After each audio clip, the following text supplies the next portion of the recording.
ဒီနေ့ပြောရပေးမှာက present perfect continuous tense သူကကြတော့သူ့ရဲ့ pattern ကကြတော့ subject plus has plus being plus verb ing သူ့ရဲ့အကြောင်းအရာကကြတော့အရင်တည်းကစပြီးတော့အခုထိလုံးနေတဲ့အရာပေါ့အရင်တည်းကစပြီးအခုထိလုံးနေတဲ့အရာမျိုး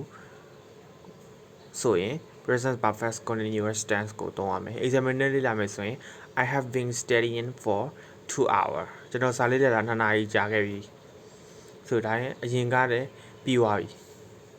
အခုဒီလေလုံးနေစေပဲ2နာရီကြာခဲ့ပြီပေါ့သူစာတော့2နာရီကြာခဲ့ပြီလို့ပြောကျွန်တော်အရင်ကလည်းပြီးသွားပြီယခုလက်ရှိဒီလုံးနေတဲ့အရာဖြစ်တဲ့အတွက်ကြောင့်မို့လို့ present perfect tense ကိုဆိုလိုချင်တာနောက်တစ်ခုကကြတော့ past simple tense past simple tense ကြတော့သူ့ရဲ့ pattern က subject plus verb to သူကကြတော့အတိတ်မှာပြီးဆုံးသွားတဲ့အရာကိုပြောချင်ဒီ tense ကိုသုံးပေးရမယ်ဥပမာ I watched examiner လေးလာကြမယ်ဆိုရင် I watched TV yesterday ကျွန်တော်မနေ့က TV ကြည့်ခဲ့တယ်ဆိုတော့ TV ကြည့်တာကမနေ့ကကြည့်တာဆိုတော့ပြီးသွားပြီဒါကြောင့်မို့လို့ past simple tense ကိုသုံးတယ်သူ့ရဲ့ signal word အဓိကလက္ခဏာတွေဆိုရင်အဓိကစကားလုံးတွေပေါ့ past simple tense မှသိစေမယ့်အဓိကစကားလုံးတွေက yesterday last week ago in 2019ဒီလိုစလုံးတွေတွေ့ရင်